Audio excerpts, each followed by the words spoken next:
জামালপুরের সরিষাবাড়ীতে জগন্নাথগঞ্জ ঘাট এলাকায় পেরুয়া নদীর উপর একটি সেতুর অভাবে অসহনীয় দুর্ভোগের শিকার হচ্ছেন ২০ গ্রামের প্রায় লক্ষাধিক মানুষ। তাদের অভিযোগ, নির্বাচনের আগে জনপ্রতিনিধিরা সেতু নির্মাণের প্রতিশ্রুতি দিলেও নির্বাচিত হয়ে কেউ খোঁজ রাখে না।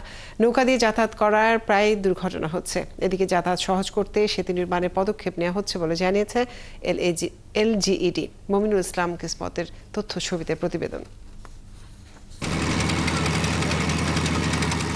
সেতু না থাকায় নৌকা দিয়ে নদী পারাপার হচ্ছে জগন্নাথগঞ্জ ঘাট এলাকার সরিষাবাড়ী ও গাজীপুর উপজেলার লক্ষাধিক মানুষ।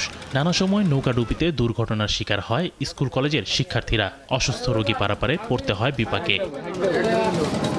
বছরের পর বছর ধরে জগন্নাথগঞ্জ ঘাট এলাকায় পেরু নদীর ওপর একটি সেতুর অভাবে অসহনীয় দুর্ভোগ পোহাচ্ছে এলাকাবাসী।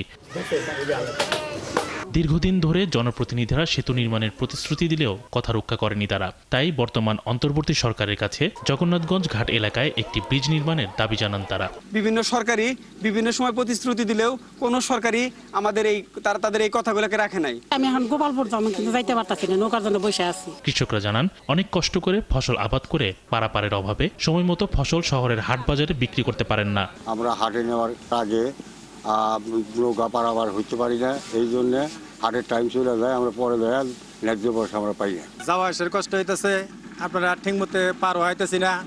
তারপরে ধান পাট আমরা হাটে নিতে পারতেছি না। আমরা কৃষি আবাদ করি, ভুট্টা আবাদ করি, তারপরে সবজি করি, এগুলো আমাদের বাজারে নিতে কষ্ট হয়, মাথায় বোঝা করে লোন লাগে। এলাকার লোকজনের দাবি, কেউ অসুস্থ হলে দ্রুত হাসপাতালে নিয়ে যাওয়া যায় না, রাতের বেলায় পড়তে হয় বড় বিপদে। রুগী নিয়ে যাওয়ার সমস্যা হয়, এখানে নৌকা পাওয়া যায় না, রাত হইলে নৌকার সমস্যা হয়। একটা ব্রিজ হইলে আমরা অনেক সুবিধা হয়। তো হাসপাতালে যাইতে নিয়েছিলাম, কিন্তু এখানে ব্রিজ না থাকার কারণে বাচ্চা নিয়ে যাওয়া তো অনেক সমস্যা হয়। শিক্ষার্থীরা জানান, সময় মতো বিদ্যালয়ের উদ্দেশ্যে বের হলেও নদীর পাড়ে এসে নৌকার জন্য বসে থাকতে হয় তাদের। তারপরও অনেক সময় ক্লাস ধরা যায় না। নদী পার হয়ে কলেজে যেতে হয়। আমরা যদি একটা খাওয়া মিস করি তাহলে আমাদের 2 ঘন্টা মিস হয়ে যায়। তাই আমাদের সরকারের কাছে অনুরোধ, যেন এখানে তাড়াতাড়ি ব্রিজ নির্মাণ করা হয়। উপজেলার প্রকৌশলী জানান, এরই মধ্যে ঢাকা থেকে প্রতিনিধি দল ব্রিজের জায়গাটি পরিদর্শন করেছেন। অতি দ্রুত ব্রিজটির নির্মাণ কাজ শুরু হবে। হাইড্রোলজিক্যাল টিম এসে উনি সার্ভে করছেন, উনি বিভিন্ন ধরনের ডাটা উপাত্ত সংগ্রহ করছেন, এগুলো ঢাকায় নিয়ে বিশ্লেষণ করবেন।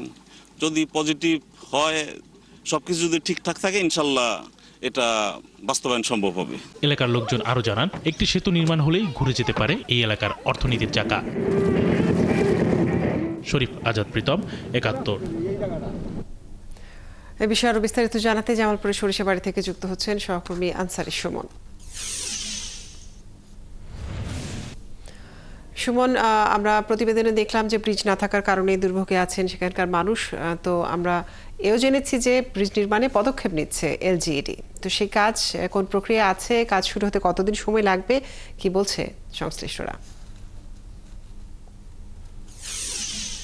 ধন্যবাদ কাজুরি।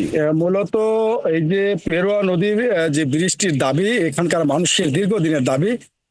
মূলত স্বাধীনতার 53 বছর অতিবাহিত হলেও এখানে ব্রিজ করার জন্য বারবার এই অঞ্চলে মানুষকে প্রতিশ্রুতি দেওয়া হয়েছে, বারবার তাদের আশ্বাস দেওয়া হয়েছে এবং বারবার সেটি বলা হয়েছে যে খুব দ্রুত সময়ের মধ্যে এই ব্রিজের কাজটি শুরু করা হবে।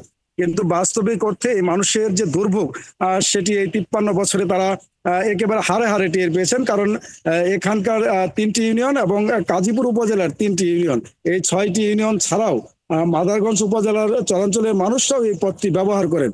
এই যে দীর্ঘ সময় এখানে একটি ব্রিজ না হওয়ার কারণে এই অঞ্চলে মানুষদের উৎপাদিত কৃষি পণ্য, তাদের এই অঞ্চলে চরাঞ্চলের শিশুদের যে পড়াশোনা, সেটি বিঘ্নিত হচ্ছে, তাদের কৃষি পণ্য বিক্রি করতে বিঘ্নিত হচ্ছে। এবং এই অঞ্চলে মানুষরা যারা অসুস্থ হন, বিশেষ করে বয়স্ক মানুষরা, তাদেরকে এই নদী পার করে চিকিৎসা সেবা দেওয়া একেবারেই দুরূহ ব্যাপার হয়ে পড়ে। এবং এই অঞ্চলে মানুষরা যেটি বলছেন যে এই একটি নদীর কারণেই তাদের চরাঞ্চলের এই যে লক্ষাধিক মানুষের জীবন, সেটি তারা একেবারে পিছিয়ে রয়েছেন। দীর্ঘদিনের এই সমস্যা সমাধানের জন্য নির্বাচন আসলে এই অঞ্চলের জনপ্রতিনিধিরা বারবার তাদের আশ্বাস দিয়েছেন, তাদেরকে প্রতিশ্রুতি দিয়েছেন, কিন্তু বাস্তবায়নের কিছুই হয়নি। যদিও আমি গতকালকেও কথা বলেছি এলজিইডি নির্বাহী প্রকৌশলীর সাথে, আজকে সকালেও কথা বলেছি, তিনি যেটি বলছেন যে এর সম্ভাব্যতা ইতিমধ্যে যাচাই করা হয়েছে এবং যত দ্রুত সম্ভব তারা এটি করার উদ্যোগ নেবেন। আমি যদি স্থানীয় মানুষদের সাথে আপনাদের একটু কথা বলাই, যে এই যে দুর্ভোগ আপনাদের দীর্ঘ সময়ের, সেই দুর্ভোগের জন্য আপনারা আসলে কতটা কথা আশ্বস্ত পেয়েছেন এবং বাস্তবায়নের জন্য আপনাদের সাথে কি ধরনের প্রতিশ্রুতি দেওয়া হয়েছে? বিগত সময়ে এখানে পেরোয়া নদীর উপরে জগন্নাথগঞ্জ ঘাট টু কুলপালে মানে একটি সেতু নির্মাণের জন্য আমরা বিভিন্ন সময় আশ্বাস পেয়েছি, কিন্তু দুঃখের বিষয় হচ্ছে এখনো এর বাস্তবায়ন হয়নি। এখানে মানে এই চরাঞ্চলে এখানে সরিষাবাড়ি উপজেলায় আওনা, পিগনা এবং পোগলদিঘা ইউনিয়ন এবং কাজীপুর উপজেলার নিশ্চিন্তপুর, চরগিরিশ, মনসুরনগর ইউনিয়নের এবং মাদারগঞ্জ উপজেলার কিছু চরাঞ্চলের কিছু অনেক লোকজন এখান দিয়ে পারাপার হন। এখানে মানে শত শত মানে স্কুল কলেজ পড়ুয়া ছেলে মেয়ে এবং শিক্ষকরা পারাপার হন। অনেক সময় দেখা যায় যে বন্যার সময় এখানে সঠিক সময়ে পারাপার হইতে না পেয়ে অনেকে কর্মক্ষেত্রে পৌঁছতে দেরি হয় এবং অনেক সময় প্রাণহানির আশঙ্কাও থাকে। আমাদের অনেক এলাকার বৃদ্ধ মানুষ বা মহিলা প্রসূতি মানে চিকিৎসার ক্ষেত্রে দেখা যায় যে কোনো সমস্যা হইলে আমরা সঠিক সময়ে এখানে একটা সেতুর অভাবে, ব্রিজের অভাবে সঠিক সময়ে তাদেরকে আমরা চিকিৎসার জন্য হাসপাতালে নিতে পারি না।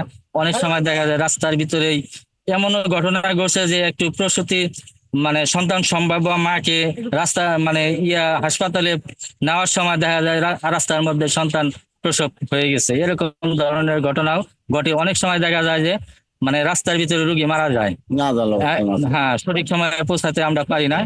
এখানে যদি একটি ব্রিজ নির্মাণ হয় আমরা এই সমস্ত সমস্যা থেকে দূর মানে পরিত্রাণ পাবো এবং এই চরাঞ্চলের উৎপাদিত কৃষি পণ্য ধান, গম, ভুট্টা, আলু, পাট, সরিষা এগুলা মানে শুধু পরিবহনের সমস্যার কারণে আমাদের কৃষকরা ন্যায্য মূল্যে বিক্রি করতে পারেন না। ধন্যবাদ কাজী। যেমনটা শুনছিলেন, এই অঞ্চলে মানুষদের অসহনীয় যে দুর্ভোগ সেটি থেকে পরিত্রাণের একমাত্র পথ হচ্ছে এই ঘাটে একটি সেতু নির্মাণ করা। যদিও এলজিডি বলছে তারা সর্বোচ্চ চেষ্টা করছেন। এই পরিস্থিতিতে আসলে এলজিডির চেষ্টার যদি কমতি না থাকে, তারা যদি সর্বোচ্চ চেষ্টা করেন হয়তো এখানে একটি সেতু নির্মাণ করা সম্ভব হবে এবং এই অঞ্চলের মানুষের নির্মাণ করা সম্ভব হলে তাদের দুর্ভোগ কেটে যাবে। আনসারী সুমন, আপনাকে অনেক ধন্যবাদ।